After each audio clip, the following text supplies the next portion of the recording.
अस्सलाम वालेकुम रहमतुल्लाहि व बरकातुहू। आप तमाम लोग जानते हैं कि इस वक्त मजलिस इत्तेहादुल मुस्लिमीन का नुमाइंदा और एक ऐसा शख्स जिसे आप नफीस मंशा खान के नाम से जानते हैं, मजलिस इत्तेहादुल मुस्लिमीन की तरफ से उसे आपका अपना नुमाइंदा बनकर मैदान में उतारा गया है। मेरे नौजवानों, इस वक्त मुल्क के जो हालात हैं, ये मुल्क के हालात आपको इस बात पर मजबूर करते हैं कि आप अपनी क़यादत को मजबूत करें। ये मुल्क के हालात आपको इस बात के लिए राजी करते हैं, ये वक्त का और हालात का तकाजा है कि इस मुल्क में, इस मध्य प्रदेश में, इस बुरहानपुर के अंदर आप अपनी क़यादत को मजबूत करें। आपने इससे पहले भी, हमारे बुजुर्गों ने भी इससे पहले कई मर्तबा कहा, ए बच्चों एक मिनट,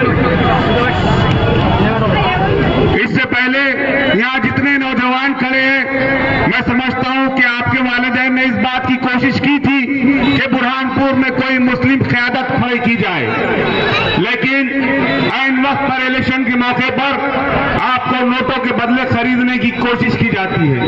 आपके अंदर यह एहसास पैदा किया जाता है कि आप कभी अपनी क़यादत खड़े नहीं कर सकते। आपके अंदर यह डर पैदा किया जाता है कि अगर आप अपना नुमाइंदा चुनकर देंगे तो बुरहानपुर में फसादात होंगे।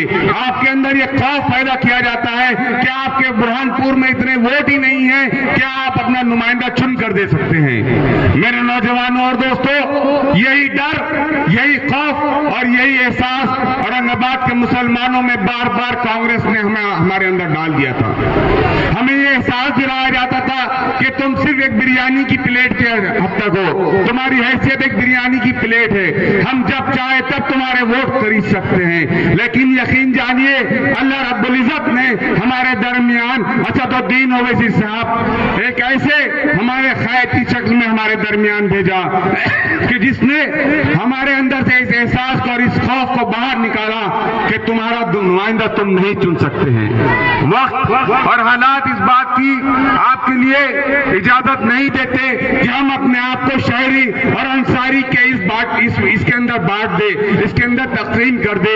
हमको और आपको मालूम है कि हमारा और आपका रिश्ता कोई है तो वो ला इलाहा इल्लल्लाह मुहम्मद रसूलुल्लाह का रिश्ता है। मेरे नौजवानों और दोस्तों, बहुत सारे एजेंट आपके दरमियान आएंगे, इलेक्शन से 3-4 दिन पहले आपके दरमियान आएंगे, आपको बार बार वही एहसास दिलाने की कोशिश की जाएंगे।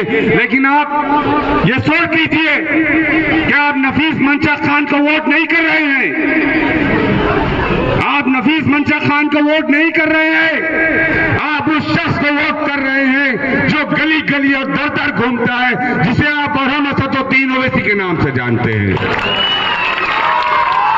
अपने दिल पे हाथ रख के पूछिए कि 2 पैसे अगर हमारी जेब में आ जाए तो हम कैसे अपने बीवी बच्चों के साथ घूमने के लिए निकल जाते हैं।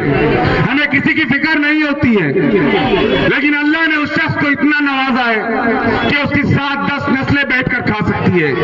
लेकिन क्या वजह है कि वो गली गली घूमता है पूरे हिंदुस्तान में? क्या वजह है कि वो दर दर भटकता है?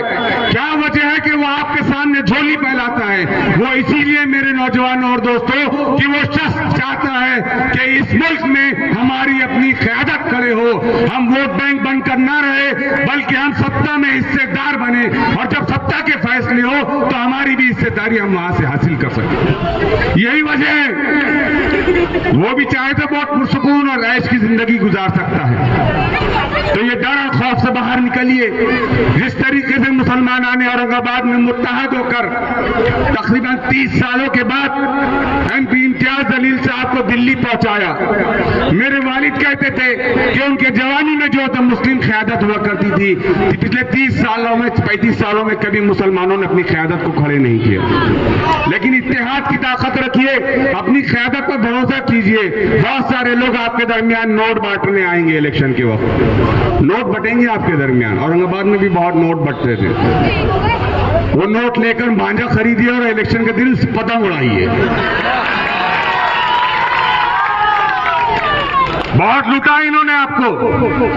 ये लाइट के बिल, ये प्रॉपर्टी के टैक्स, ये नल के टैक्स, ये सब आप ही के पैसे अदा किए हुए हैं, जिसके बलबूते पर इन्होंने लाखों करोड़ों रुपए आपके नाम पर उठाए हैं। बहुत हराम कमाल कमा कर रखा है ठाकुर तुमने, बहुत हराम कमाल है। 1000 करोड़ रुपए खर्च करिए, कहां 1000 करोड़ रुपए? वो 1000 करोड़ रुपए इन्होंने खुद खा लिए हैं आपके नाम पर उठाकर। अब कोई ताकत है कि जो उनसे हिसाब ले सकती है, तो वो ताकत है सिर्फ आपका वोट। वो वोट याद रखिए, वो एक ऐसी ताकत है जमहूरियत के अंदर कि जो आपको अपना इस मुल्क में अव्वल दर्जे का शहरी होने का एहसास दिलाती है। तो 17 तारीख को मेरी आपसे अदबन दरखास्त है कि डर और खौफ के माहौल से बाहर निकलिए, मुत्तहद होकर वोट डालिए। सिर्फ नारे लगाएंगे, हल्ला गुल्ला करेंगे और समझेंगे कि नफीस मंशा खान जीतेगा, तो आपकी ये खाम ख्याली है, आपकी ये गलत फहमी है। अगर आप वाकई नफीस मंशा खान और असदुद्दीन ओवैसी को ताकत पहुंचाना चाहते हैं, तो खुद के वोट से पहले खुद के घर की खवातीन के वोट डलवाना ये आपकी जिम्मेदारी है। 17 तारीख को आप वोट बाद में डालेंगे, लेकिन आपसे पहले आपके घर की खवातीन वोट डालने निकलेंगी, ये वोट डालवाने निकलना चाहिए। हम लोग नारे लगाते हैं मेरे नौजवानों, और हम समझते हैं कि बहुत पब्लिक है नफीस मंशा खान के पीछे। नहीं, ये नफीस मंशा खान के पीछे की पब्लिक को आपको वोट के अंदर कन्वर्ट करना पड़ेगा, तब कहीं जाकर नफीस मंशा खान इंशाअल्लाह असेंबली में पहुंचेंगे, आपके हुकूक की लड़ाई लड़ेंगे, आपके लिए बजट मंजूर करवाएंगे, आपकी बुनियादी सहूलियात को दूर करने की कोशिश करेंगे। इंशाअल्लाह आने वाले वक्त में फिर मुलाकात होगी। अभी दूसरे मुखर्रिर मेरे साथ मौजूद है। नौशाद साहब, आपका बहुत बहुत शुक्रिया, जज़ाकल्लाह, आपने वक्त की छुट्टी नहीं दी। एक मरतबा हाथ उठाकर अपने आप से वादा कीजिए कि 17 तारीख को नफीस मंशा खान को हम इंशाअल्लाह वोट देंगे, अपने घर और खवातीन के साथ देंगे, और भारी अक्सरियत से नफीस मंशा खान को।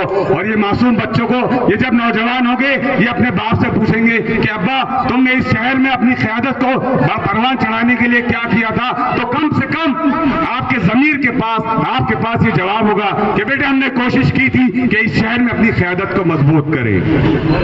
बहुत बहुत शुक्रिया, मुझे यहाँ पर बुलाया गया।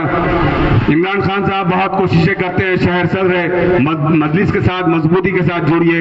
मजलिस के पास वोटों की कमी नहीं है, मजलिस के पास कार्यकर्ताओं की कमी है। आप लोग मजलिस के साथ जुड़िए, मजलिस को मजबूत कीजिए। इंशाअल्लाह आने वाला कल हमारा होगा, हमारे बच्चों का होगा। बहुत बहुत शुक्रिया।